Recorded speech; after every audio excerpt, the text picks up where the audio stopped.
You're in the gym consistently, but the muscle isn't showing up. You're tired all the time and everything and everyone is irritating you and you're not really sure why. You finally get your labs checked and your testosterone's on the lower side, but still normal. Great, so now what? Maybe you're not even sure you want to start testosterone replacement therapy. Maybe you can't right now because you're being worked up for sleep apnea or trying to have kids soon. Or maybe you're already on TRT and want to know what else you can do to fully optimize your testosterone and your health. If any of that's you, this video is for you. Hi, I'm Dr. Esra Shermadou. I'm a board-certified family and obesity medicine physician, and I'm the founder of Sakina Health, where I help men and women rebuild their strength, their energy, and their metabolic health for the long run so that you can finally live your life the way that you want, no holdbacks. Increasing testosterone through supplements, lifestyle, and medications is a conversation I have with my male patients all the time. And I find that men truly want to know what else they can do to increase their testosterone levels before jumping into medications. So in this video, I'll walk you through 5 ways you can increase your testosterone levels without medication, and I'll even add in a bonus 6th one, so stick around till the end for that one. If this is the kind of information you find useful, I'd love if you'd hit subscribe and hit the like button so that YouTube knows to spread the word. And share this video with your friends or your spouse. Here's the thing. Yes, there is a natural decline in testosterone as we age.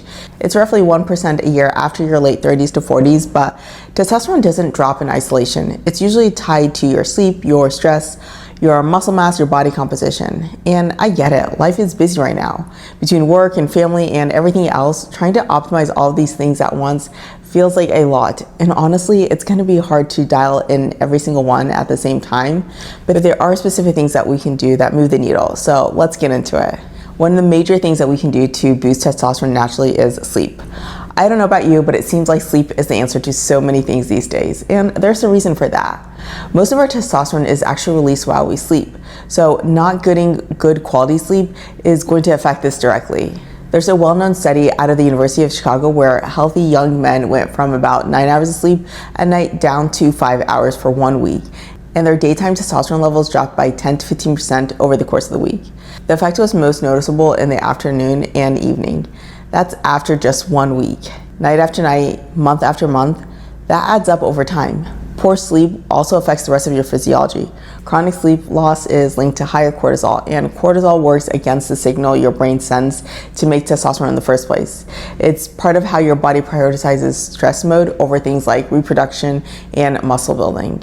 And low testosterone in turn makes it harder to build the muscle that helps regulate your metabolism. It's a loop, and sleep is often where it starts. So if you don't do this already, try to sleep and wake at the same time every day and give yourself 15 to 30 minutes to wind down before bed. Sleep is the foundation. The other 4 ways we'll discuss sit on. Resistance training also increases testosterone levels, and specifically focusing on strength training of large muscle groups like your legs, back, glutes, chest. Those matter the most. Of all the types of exercise, resistance training has the most sustained effect on testosterone because you're actually building muscle, and more muscle mass upregulates testosterone production over time. Cardio and HIIT can raise testosterone slightly too, but that bump is mostly seen in men who are overweight or living with obesity. For guys who are already lean and active, cardio alone doesn't move resting testosterone much on its own. That said, cardio is still important for everyone's general health, so this isn't a free pass to skip it. Just don't overdo it. A lot of prolonged high-intensity endurance training can actually work against you. It can suppress your testosterone for up to 3 days afterward by driving up cortisol. That's a real issue we see in overtrained endurance athletes. So it's about finding the balance. Cardio for your heart, strength training as the main lever for testosterone. Ideally 2 to 4 resistance sessions a week focused on the big compound lifts: squat, hinge, press, pull. That's enough to start moving the needle. You don't need 2 hours a day. You need consistency. And if you're not strength training at all, start with 1 day. Pick 2 compound movements like squats and push-ups and do 3 sets of each. Modifying these movements and others still counts too. The important thing is to just start. All right, the next way to help boost testosterone naturally is stress management. Yes, stress plays a role here too. Cortisol and testosterone have an inverse relationship. So when one goes up chronically, the other tends to go down. And chronic stress doesn't just raise cortisol in the moment. It tends to drive more abdominal fat storage too, which loops right back into the weight loss piece that we'll be talking about soon. We live in stressful times, so this isn't about finding a stress-free life and removing all stressors. That's not realistic. It's about finding ways to manage stress. This includes taking walks, journaling, box breathing, setting time for meditation, or turning off your electronics. It's also about protecting recovery time between hard training sessions, fueling your body with adequate nutrition, and of course, managing your sleep. These aren't separate problems. They're all one system working together. And I challenge you, pick one new method of managing stress today and try it out for a week or two. It's always good to have multiple ways to deal with your stress. Nutrition also plays a role in testosterone production. This one surprises people. If you've been eating a very low-fat diet, that could actually be working against you. Research shows that when men shift from a higher fat diet to a lower fat diet, testosterone can drop by 10 to 15%. Still within a normal range, but a real difference. Fat is a building block your body uses to make testosterone in the first place. Now, this doesn't mean that you eat however much fat you want and from whatever sources you want.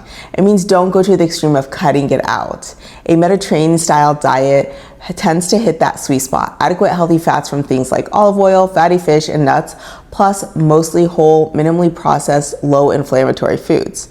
That pattern is also associated with lower inflammation, and inflammation itself is linked to lower testosterone. So a diet that's anti-inflammatory and includes enough fat is doing double duty here. So the practical takeaway is don't fear fat and focus on whole foods over ultra-processed ones.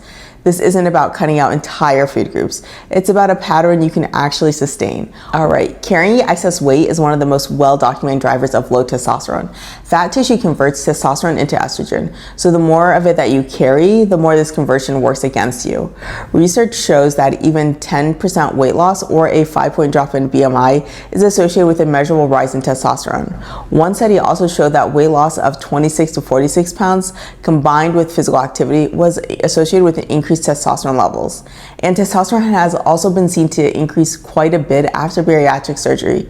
With about 32% weight loss from surgery, testosterone levels have been shown to rise substantially. But this is not me telling you to eat less, move more. That framing ignores what's actually going on metabolically for a lot of people, especially if insulin resistance is part of the picture. This is why I look at weight loss as one piece of a comprehensive plan, not the whole plan. Metabolic health is still important to consider and factor in for your long-term health and for keeping testosterone where it should be. So the practical takeaway is this. This is a reason to build muscle, fuel your body with nutritious whole foods, and manage excess weight together sustainably, not a reason to crash diet. A crash diet will tank your testosterone right alongside your energy. Ask any competitive natural bodybuilder just before they step on stage. And our bonus 6th way to boost testosterone naturally, supplements. You've likely seen testosterone booster supplements sold online and in stores. Perhaps you've purchased them and wondered if they actually work. Well, unfortunately, studies show that these do not increase testosterone levels. Instead, focusing on actual deficiencies in vitamin D, zinc, and magnesium may help. What's important about these three? They have the most consistent evidence as building blocks for healthy testosterone production.